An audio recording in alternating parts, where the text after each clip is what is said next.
Discovery, India. On July 14, 2019, along the shore of Kankaria Lake in Ahmedabad, India, a giant pendulum ride called Discovery swung a ring of riders high above an amusement park. The machine consisted of a long steel arm with a circular gondola at its end, rows of seats facing outward, legs dangling over empty air. As evening approached, the arm climbed higher with each swing, lifting the riders almost vertical over the park. From the ground, families watched the disc rise and fall against the hazy sky. Each cycle carried screaming passengers out over the midway and back again, the noise of motors and rushing wind mixing with music from the lakeside. For the people strapped into their harnesses, the sensation was a mix of weightless pauses at the top and crushing forces at the bottom, exactly the kind of controlled terror they had come to feel. Inside the gondola, about 30 riders sat shoulder to shoulder. At the peak of every arc, they hung for a heartbeat above the park, feeling the structure flex and hum under them. On a properly maintained machine, that subtle movement was part of the design. On this evening, it hit a growing problem inside the main shaft of the ride, a weakness that guests could never see. As the arm drove the gondola into another climb, a critical part of the central assembly failed. Witnesses later described a sharp cracking sound as the arm jerked violently to one side. Instead of completing a smooth swing, the gondola slammed into part of the support structure, metal tearing as the connection gave way. The circular passenger section broke loose and plunged toward the ground, still packed with riders who had no way to move or brace. The gondola hit with catastrophic force, scattering debris and raising a cloud of dust. 2 young adults were killed almost instantly, and nearly 30 others were injured, some trapped in twisted seats until rescuers cut them free. Videos of the collapse spread online within hours. Investigators questioned how such a vital component could fail during normal operation, and whether inspections had been carried out as required. The ride was dismantled, leaving only concrete footings where the swinging arm had once traced slow arcs over Kankaria Lake. Indiana Log, Thailand. On October 23, 2007, at Siam Park City on the edge of Bangkok, a 35-year-old mother and her young daughter stepped into a fiberglass boat on the Indiana Log flume ride. The afternoon was hot and humid. From the loading station, they could see other logs climbing the lift, dropping down the final hill, and exploding into sheets of water. It looked like the perfect family ride, a quick chance to cool off before moving on to the next attraction. They settled one behind the other as the chain caught their log and began to drag it uphill between painted rockwork and metal rails. Below them, the narrow water channel curled around the base of the drop, built so that when each boat hit the pool, it would skim across a smooth surface and let the energy bleed away in spray. Pumps out of sight kept the water moving at the right depth, an unseen system that had to be right for every splashdown.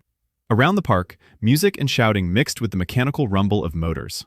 Somewhere in that system, a power and pump problem began to lower the water level in the final section of the flume. Guests in line could not see the change. Logs still disappeared over the brink, and from a distance, the splashdown looked almost the same, even as more of the bare floor slowly emerged.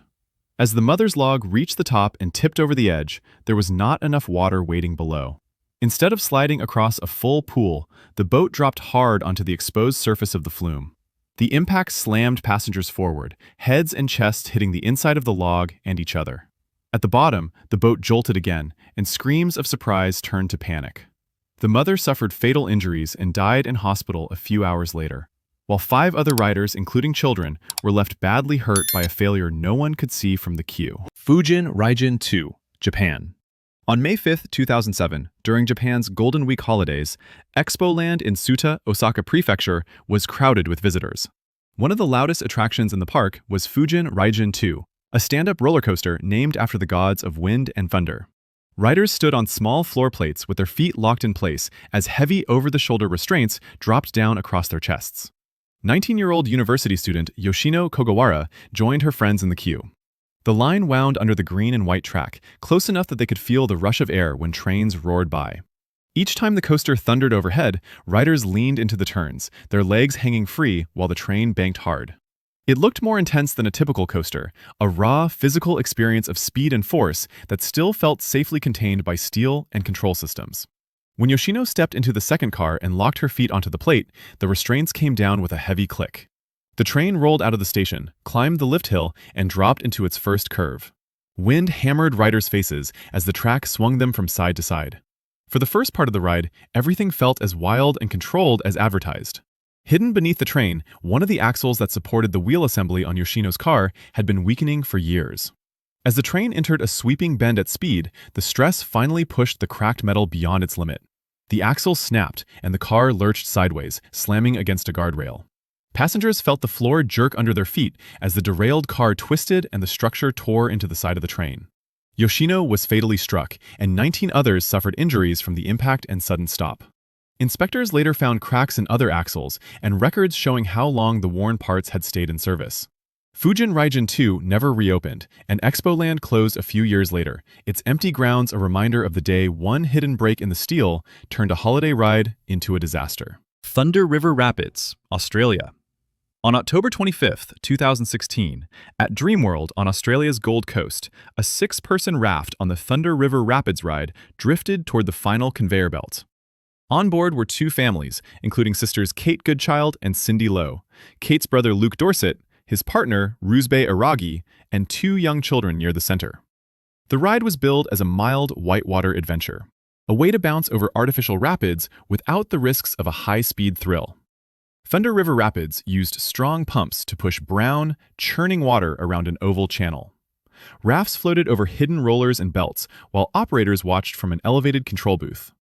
Guests stepped into faded rubber boats, clipped simple seatbelts, and trusted that the machinery under the surface was doing its job. That afternoon, the family's raft rose onto the moving conveyor that carried boats toward the unloading station. Below the waterline, one of the main pumps had already failed. The level at the end of the channel dropped, leaving more of the metal structure exposed. An empty raft became stuck on the steel rails near the base of the conveyor, twisting sideways across the path. From inside the occupied raft, there was no way to see the blockage ahead as the belt kept pulling them forward. In the control room, the operator had only seconds to react as the occupied raft reached the jam. The 2 boats collided and locked together. Then, forced upward by the moving belt, they pivoted into a steep angle. In the chaos, 2 of the adults were thrown from the raft into the exposed machinery, and 2 others were dragged down between the boat and the steel frame before the conveyor finally stopped. 4 adults died from crushing injuries. The 2 children were left clinging to the high side of the raft until a nearby guest rushed in and pulled them to safety. In the inquest that followed, investigators uncovered years of poor maintenance, outdated systems, and training that had not prepared staff for a failure like this. Thunder River Rapids was demolished, and a memorial now stands near the place where the dark water once carried rafts under a bright Queensland sky. Mindbender, Canada. On June 14, 1986, inside the West Edmonton Mall in Alberta, Canada, the Mindbender rollercoaster sent another yellow train climbing toward the ceiling of Galaxyland. Below, shoppers wandered under glass skylights and neon signs, while the twisted track wrapped around concrete pillars. In the 4th car, 4 friends pulled down their lap bars, still talking over the music as the train clicked onto the lift hill and rose away from the noise of the mall. Mindbender was advertised as the tallest indoor coaster in the world, a triple looping machine packed entirely inside the shopping center. From the midway, you could watch the train roar through 3 vertical loops and feel the floor vibrate as it passed. To most guests, it looked brutal but controlled, a burst of speed and force that had already carried thousands of riders safely through the same pattern of drops and inversions. That night, nothing in the station suggested that anything would be different for this train. As the train crested the hill and plunged into the first drop, everything felt normal. Riders were pinned into their seats by the first and second loops, shoulders pressed into the restraints. Near the approach to the 3rd loop, people below began to see something wrong. The last car was shaking harder than the rest of the train, rocking sideways in a way that did not match the rhythm of the track. Hidden from view, part of its wheel assembly had already begun to fail. When the train hit a banked curve, the weakened structure gave way. The final car lurched, slammed against a support, and restraints opened under the sudden forces. 4 passengers were thrown from the train onto the concrete below, while the remaining cars stalled, hanging twisted in the steel. 3 riders died from their injuries. Investigators later found missing bolts, cracks in crucial parts, and maintenance that had not kept pace with the stress of daily operation, leaving Mindbender permanently tied to the night its last car tore free and never finished the loop.